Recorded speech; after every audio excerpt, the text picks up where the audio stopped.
Welcome to 360 Sports Network. I'm Alex Laverson, and with me is James Dotson. What a crazy Saturday it's been for college hoops. Connecticut is now the Big East Tournament champions. Princeton has a buzzer beater over Harvard at the very last second. And we got updated who's in, who's out. Dotson, what can you tell us? Well, Alex, we've learned a lot here in the past 48 hours about what we're going to expect. I think it's going to be an absolutely crazy March, and if the NCAA tournament is half as exciting as what we've seen so far in these conference tournaments with overtimes and buzzer beaters and thrilling finishes and upsets, I think we're going to be in for one hell of a ride. Now, what can you tell us about the bubble projections? What has changed? Is it virtually the same? Or is there some teams now in, some teams you think are locks? Is the number one seeds changed at all? What can you tell us? Well, let's start with the number one seeds. I think the first three number one seeds of Ohio State, Kansas, and Pitt are all definite locks. I don't think there's any way to change that.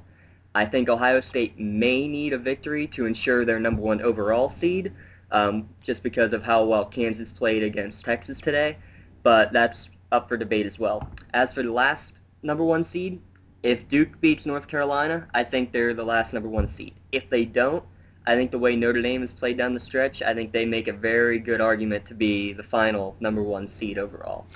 Well, here's the thing, though. Now, if Notre Dame was to have won the Big East championship, I could definitely put them as a number one. Now, I'm not so sure. I mean, yeah, they virtually had the same record as Pitt, but Pitt won the regular season. Notre Dame just got eliminated fairly quickly into the Big East championship march. Is there any other outside teams that have a shot in terms of getting a number one seed, like a BYU or San Diego State? BYU definitely has no chance after getting virtually destroyed by San Diego State. I still think San Diego State will be left out. North Carolina, if they beat Duke again, has a chance of moving in. The only other team I would have looked at going into today was Texas, if they could pull off a victory against Kansas, but they definitely did not. So I think it's down to those five teams to see who we're going to get. Yeah, I don't see how North Carolina does not get a number one seed, winning the regular season ACC championship and the tournament ACC championship. So I just do not see how they don't get in. Some people have Pitt as a possible, maybe they should be sweating it. Maybe they're not so much of a lock. What do you think about them? I think it all depends on what type of committee we're going to have. Pitt ended up the year, I believe, 3-3 in their last 6 games. Notre Dame has won 10 out of their last 12, 11 out of their last 13. So, if you're looking just comparing those two, yeah, they have the same record. Pitt did consistently well throughout the entire season, but is struggling here down the stretch. Will the tournament committee give them a little bit of a downplay because they're not playing as well in the here and now, and give benefit to some of the better teams? I mean, one great way that I've looked at this in the past, 2 years ago, St. Mary's was a 4 or 5 loss team, and they lost their best player in Patty Mills. And they ended up not making the tournament despite Patty Mills coming back from his injury in the end, and they were quoted as saying, the committee was quoted as saying that they just were not the same team now that they were at the beginning of the year. They could not convince themselves that they were one of the top 64 teams in the country at this time. So again, it depends on what type of committee you're going to have, whether they want the best teams now, the best teams throughout the year, or trying to find a good balance between the two. Yeah, I definitely think if the committee looks for the best 4 teams throughout the year, Pitt is virtually a lock. But like you said, they only won 3 out of their last 6, and Notre Dame did not win the regular season championship. They really didn't do much in the Big East championship. So I don't see them getting a number one seed. Like I said, if they would have won it, I would have actually put them above Pitt. But let's talk a little bit about Penn State. They're playing Ohio State tomorrow, the Big Ten championship. Do you think now that they have definitely punched their ticket into the tournament, or do you think they actually need to win the championship to be guaranteed a shot, or to be guaranteed an automatic bid? Yeah, I don't think they need a win, but they definitely cannot afford to lose by 20-plus points like they did in Happy Valley a couple weeks ago. I think that Penn State right now is pretty solidly into the field, And since there are not many games playing tomorrow, there's no team that I see that is below them on the bubble watch that could bump their way up. However, if Penn State has a bad game and just can't pass the eye test, as bracketologists and committee members would say, I think it could definitely be tough that if they, like I said, lose big to Sullinger and if Diebler gets 30 points on him again, that I can see Penn State sliding out because of a poor performance here against Ohio State. Well, in my eyes, I think they're in. They're 7-2 in their last 9 games. Even if they went 7-3 and lose tomorrow, that's still pretty good for the last 10 games. I mean, their RPI, their strength of schedule, they're pretty tough. You know, they're in the single digits, like 8 or 9 for both. But it would be something special for Penn State to bring home a Big Ten championship for a school that's been all football, and their basketball program's been basically below mediocre. So for Penn State, I think they need to go out, try and win this game, and of course they will.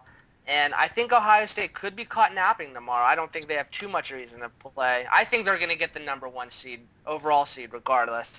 But that's just me. But what do you think has contributed to Penn State's recent run? What have they been doing differently? Honestly, they have been doing nothing differently. They just are doing everything that they've done all year a little bit better. They've always been this defensive team. I mean, you see people talking with their 36-33 victory over Wisconsin. People are talking about, wow, how can the Big Ten be like this? You really think Penn State's a tournament team winning with 36 points? And my answer to that is, I definitely do, because that's the way they've played all year. They will take all 35 seconds of the shot clock more often than not, and they will make the defense play as hard as they can for as long as they can. And then they've played well on defense themselves. So when you get a game between Penn State with this defensive mentality and Wisconsin with the same defensive mentality, I'm honestly not surprised that you get a game as low scoring as it was. I wasn't quite expecting it to be that low in the 30s, but it's just the way that they play. And when you can control the game like that, Michigan State is one of the most dynamic offenses you can see in the Big Ten. They'll run you up and down the court because they have such a deep bench. And I was going into the game thinking that Michigan State would win this game if they kept Penn State and their short bench having to run all day. And they would just tire Penn State out. Well, in reality, by the end of the day, Penn State was the one who had tired Michigan State out. And Michigan State was the one with their hands on their knees trying to catch their breath. So the Penn State style of play has made a significant role for the way, or for why they've been successful, because they don't need to score 70 or 80 points to win a game. They only need to score 50 or 60, or at times 36. Real quick before we wrap this thing up, how does Penn State win tomorrow? What do they have to do? They need to contain Sullinger inside, and they need to be able to close out on the jump shots outside from Diebler and Leidy. Now, both of those are much easier said than done. All I hope is that, from what I've seen so far in this Big Ten Conference tournament, is that Sullinger has gotten away with a couple of calls that I'm not sure I agree with. It's almost like if he doesn't make the layup, he must have been fouled. Now, yeah, there have been some that I think need to, but when he has 20 points in a game and 16 or 14, however many, were from the free throw line, you start to question it. And so I'm just hoping that we have a well-officiated game, hopefully no issues like you would see in the St. John's game, but you definitely need to have, for Penn State to win, they need to come out firing on all cylinders. If you can get players like Tim Frazier, who averages like 5 points a game, scoring in the 20s, you can definitely have a chance. But I think most importantly, you got to be able to contain Sullinger inside and be able to close out and try to make sure Diebler doesn't get 10 3-pointers on Penn State again from the outside. So who's your dark horse of the tournament? Who's the next George Mason? I'll tell you what, I got my eye on Old Dominion. They ended up the year with a 27-6 record, I believe, was their final. And they ended up with a good first-round upset last year, and they're returning everybody from their team. They'll probably end up with a 7 or 8 seed going into the tournament, and depending on their matchup, I can see them, if they win their first-round game, they could they could really put up a good matchup and beat just about any 1 or 2 seed that's going to be out there. So I'd look out for Old Dominion to making a run. My dark horse is going to be Akron. Call me biased, but I saw them play tonight. They played like they really wanted to win. They played their hearts out. We have a local boy, Steve McNeese, there. So I'll go with Akron. Hey, maybe even Princeton, the way they won today. I definitely like Akron. They definitely played with some heart today. And I'll tell you what, the way with how I don't want to say weak, the field's weak. I just think the field is very even this year from top to bottom. I think that you can get a team like Akron. They'd be a 14 seed. They could end up playing a team like UConn in the first round here. Now, obviously, on paper, you would say UConn would be a great victory, easy victory over a team like Akron. But after playing 5 games in 5 days, you get the tiredness factor and just teams who expect to win their first game, and you got the heart of when you have the heart of an Akron Zips type team, you're gonna have a chance to win any game. So I like your Akron pick for sure, especially if McNeese shoots them outside like he did today. All right, well, that just about does it on this episode of 360 Sports Network. Thanks, Dawson, for coming in. Like we say, who needs Lenardi when we've got No Doubt Dawson? So, well, it's always, I don't know about that. We'll compare how close my last 4 in and first 4 out are compared to Lenardi once the brackets actually come out tomorrow. I would like to say real quick, we are going to also be posting on here shortly a bracket challenge group here for the 360 Sports Network. So keep your eyes open for all of that information, and we should be getting that group set up here shortly. So once the brackets come out, you'll be able to log in and tell us what you think of the brackets and see and prove to us that you're the best bracketologist out there.